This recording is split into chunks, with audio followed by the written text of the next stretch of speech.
तो रोज़ का इंतज़ार आज फाइनली यूपी पुलिस भर्ती प्रोन्नति बोर्ड ने ख़त्म कर दिया है। आज यानी कि 23 दिसंबर को यूपी पुलिस में सिविल के 60,244 पदों के लिए नोटिफिकेशन जारी कर दिया है। चलिए एक बार अच्छे से देख लेते हैं कि इस नोटिफिकेशन में आपके लिए कौन कौन सी डिटेल्स इम्पॉर्टेंट है। तो आप पूरा डिटेल पढ़ ही लिए होंगे, मैं एक बार फिर से आपको बता देता हूँ स्पेशली हाईलाइटेड पॉइंट। कुल मिला के 60,244 पदों के लिए वैकेंसी है।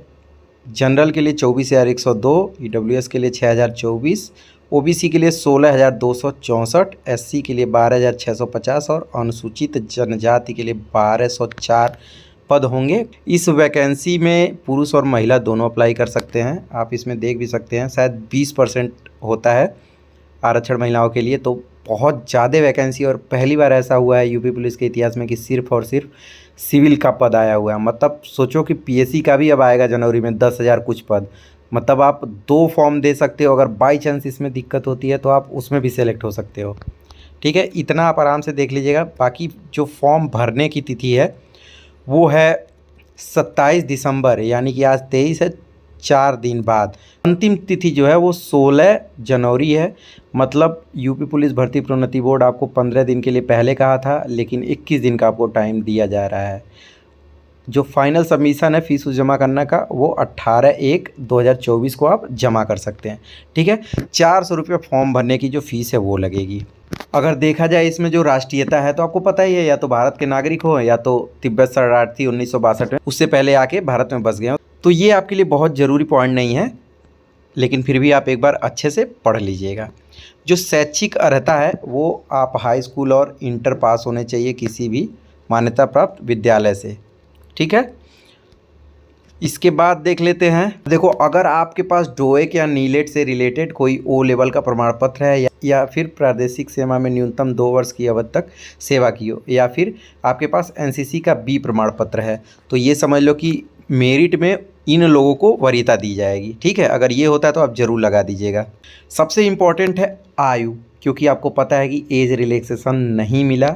ये बहुत ही दुख की बात है उन बच्चों के लिए जिनका जब 2018 की वैकेंसी आई थी तो वो 18 साल के नहीं हो पाए थे, और जब 23 में वैकेंसी आई तो वो ओवर एज हो गए। देना तो चाहिए था, कम से कम कुछ नहीं तो 1 साल का तो देना ही चाहिए। तो देखिए, जो पुरुषों का एज है वो 1/7/2023 को 18 वर्ष पूरी हो गई हो और उसी डेट को 22 से ज़्यादा ना हो। मतलब सिंपल से भाषा में ये समझ लीजिए कि जो लोग 2 जुलाई 2001, सिंपल सी बात ये समझ लीजिए कि 2 जुलाई 2001 के बाद जिनका डेट ऑफ बर्थ हो और 1 जुलाई 2005 के पहले का हो, सिर्फ वही लोग फॉर्म भर सकते हैं। और महिलाओं में 1/7/2023 को 18 वर्ष और इसी डेट को 25 वर्ष से अधिक ना हुई, मतलब 18 से 25 के बीच में महिलाएं फॉर्म भर सकती हैं। इनको सिंपल से भाषा में अगर समझना हो तो 2 जुलाई 1998 के बाद और 1 जुलाई 2005 के बीच का जो डेट ऑफ बर्थ जिनका भी होगा वो फॉर्म भर सकती हैं। बाकी ओबीसी, एससी और एसटी को 5 साल की छूट मिलेगी, यानी कि इनको 30 साल तक फॉर्म भरने का मौका मिल सकता है। जो विवाह की स्थिति है वो 1 से अधिक पत्नियां नहीं होनी चाहिए, ये भी आपको अच्छे से पता होगा। बाकी शारीरिक स्वस्थता में अगर देखा जाए तो मुझे नहीं लगता है कि विशेष आपको बताने की ज़रूरत पड़ेगी इसमें। जो बहुत इम्पॉर्टेंट होगा, अब इसमें आप सिंपल सा चीज़ एक समझ लीजिए कि विकलांग व्यक्तियों को पुलिस सेवा में नहीं लिया जा सकता, तो ये तो आपको पता ही होगा। जो भर्ती की प्रक्रिया है वो UP-PVPB.gov.in पर आप चेक करते रहिएगा, जैसे जैसे डिटेल आती रहेगी वो आपको मिलती रहेगी। जो लिखित परीक्षा है वो 300 अंकों की होगी। कुल मिला के 150 प्रश्न होंगे, प्रत्येक प्रश्न 2-2 नंबर के होंगे और 2 घंटे का पेपर होगा। 4 टॉपिक होते हैं: सामान्य ज्ञान, सामान्य हिंदी, संख्यात्मक एवं मानसिक योग्यता और मानसिक अभिरुचि, बुद्धि लब्धि एवं तार्किक क्षमता। जो माइनस मार्किंग है वो 1/4 है, यानी कि 0.5% ऋणात्मकता दी जाएगी इसमें, यानी कि 4 क्वेश्चन अगर आप गलत करते हैं और 1 सही करते हैं तो कुल काट-पीट के बराबर हो जाएगा। ये तो आप बहुत ही सामान्य भाषा में समझ लिए। मैंने पहले ही आपको बताया था कि पेपर ऑफलाइन मोड में होगा, तो आप तैयारी भी ऑफलाइन मोड में किए होंगे। परीक्षा जो है OMR आधारित परीक्षा प्रणाली के अनुसार संपन्न कराई जाएगी। पहले ये हो रहा था कि जो परीक्षा है वो हाइब्रिड मोड में होगा, लेकिन उस पर विचार नहीं कर पाए। ठीक है, अब इसमें ये भी बताया गया है कि अभ्यर्थियों की संख्या के अनुसार लिखित परीक्षा एक ही दिनांक को एकल पारी में अथवा एक से अधिक, मतलब इसमें सीधे सीधे नहीं कहा है कि हम 4 पारी में कराएंगे, ये कहा है कि 1 में भी हो सकता है, 2 में भी हो सकता है, लेकिन इतना आप जान लो कि 1 में तो नहीं होगा, लिख के ले लो, ठीक है। ये भी बता दिया कि इसमें अगर 2 या 2 से अधिक पाली में होता है तो नॉर्मलाइजेशन लागू किया जाएगा, जिससे रिलेटेड नोटिस आ भी गया था। अब इसके बाद देखा जाए जब आपका पेपर हो जाएगा तो पहली बार जब कट ऑफ बनेगा तो उसमें आपको करवाया जाएगा डीवी और पीएसटी, यानी कि डॉक्यूमेंट वेरिफिकेशन और फिजिकल स्टैंडर्ड टेस्ट। जब आप जाओगे तो पहले आपका डॉक्यूमेंट चेक होगा, उसमें आप फिट पाए जाते हो तो आपका लंबाई और सीना नापा जाएगा, ठीक है। डॉक्यूमेंट वेरिफिकेशन में आप पढ़ लीजिएगा इसमें क्या क्या चीज़ें लगेंगी, ये सब आपको अच्छे से मैंने पहले भी बता दिया है, बाकी आगे भी बताता रहूँगा। पहले आप एग्ज़ाम तो निकालिए। जो लंबाई होती है जनरल, ओबीसी और एससी के लिए 168 सेंटीमीटर होती है। अनुसूचित जनजाति के पुरुषों के लिए लंबाई 160 सेंटीमीटर होती है। अब सीना की अगर बात करें तो जनरल, ओबीसी और एससी के लिए बिना फुलाए 79 सेंटीमीटर और फुला के 84 सेंटीमीटर, और एसटी के लिए बिना फुलाए 77 सेंटीमीटर और फुला के 82 सेंटीमीटर, ठीक है। जो सीने में फुलाव है वो 5 सेंटीमीटर से कम नहीं होना चाहिए, इतना तो आपको पता ही होगा। अगर महिलाओं की बात करें तो उनकी लंबाई जो जनरल, ओबीसी और एससी हैं 152 सेंटीमीटर कम से कम होना चाहिए, और जो एसटी हैं उनकी लंबाई 147 होनी चाहिए। वज़न 40 किलो से कम नहीं होनी चाहिए, इसको लेके बिल्कुल ना डरिएगा, इससे ज़्यादा तो हो ही जाएगी आपकी। अब इसके आगे देखते हैं कि क्या क्या चीज़ें और बची हुई हैं।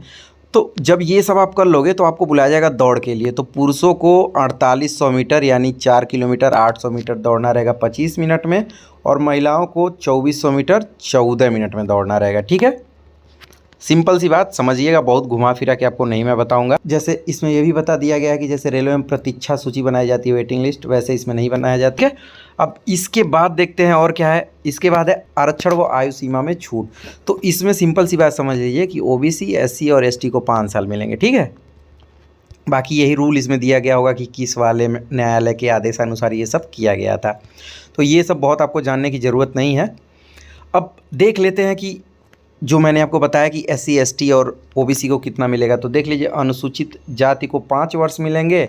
जो उनका प्रमाण पत्र है वो या तो जिलाधिकारी द्वारा, या तो सिटी मजिस्ट्रेट, या तो उप मजिस्ट्रेट, या तो तहसीलदार, या तो समाज कल्याण अधिकारी के द्वारा ये बना होना चाहिए। तो आपको पता ही है कि आप बनवाए ही होंगे।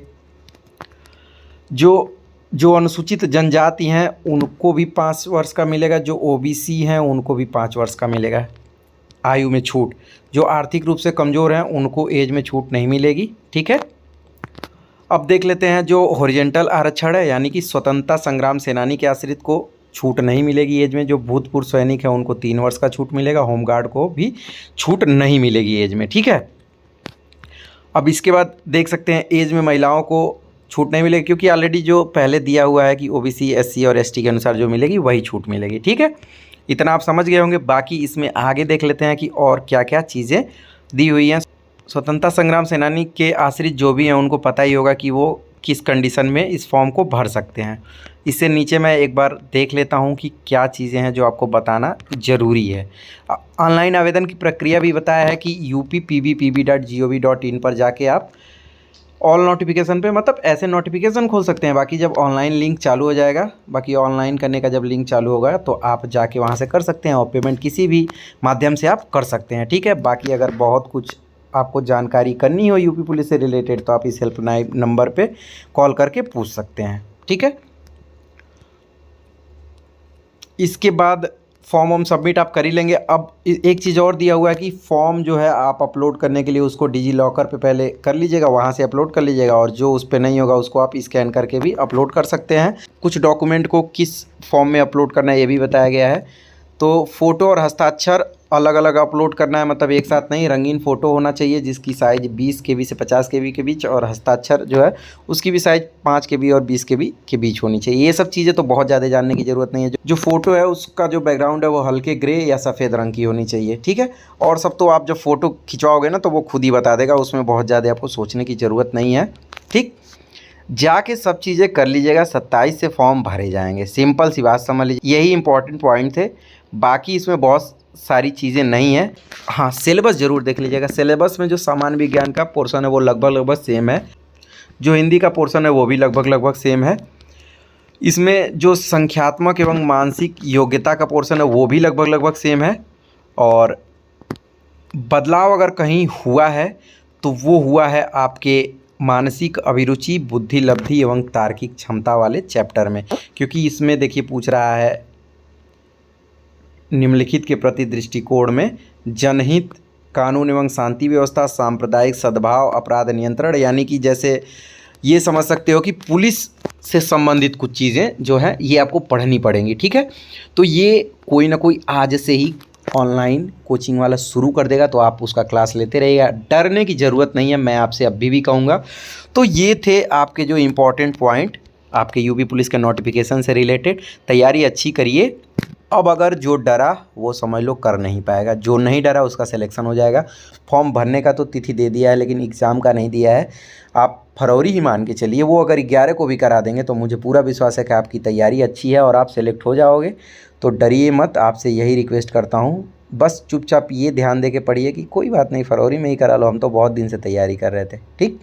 अगर आप डरोगे नहीं ना तो कोई हिला नहीं पाएगा, कोई भी आपको सफल होने से नहीं रोक पाएगा इस बार। और अगर गलती से भी सिविल पुलिस में सिलेक्शन नहीं हुआ तो पीएससी की वैकेंसी आ रही है, मतलब तैयारी अच्छी रखना मेरे भाई, बस इतना मैं कहना चाहूँगा, ठीक। उम्मीद है कि इस वीडियो से जो भी कन्फ्यूज़न होगा वो दूर हो गया होगा। बाकी कुछ और भी बचता है तो मेरे मोबाइल नंबर पर कॉल कर सकते हैं। इस वीडियो के डिस्क्रिप्शन बॉक्स में जो टेलीग्राम का लिंक दिया है उसमें जाके ज्वाइन कर लीजिए, वहाँ पूछ सकते हैं, बहुत सारे ऑप्शन है। और यूपी पुलिस में सिलेक्शन से लगाए ट्रेनिंग पे जाने तक की हर जानकारी के लिए आप इस चैनल को सब्सक्राइब कर सकते हो। वीडियो अच्छी लगी हो तो वीडियो को लाइक करिएगा, और चैनल को आप सब्सक्राइब कर ही लिए होंगे इतना वीडियो देखने के बाद। मिलते हैं अगले वीडियो में, तब तक के लिए बाय बाय।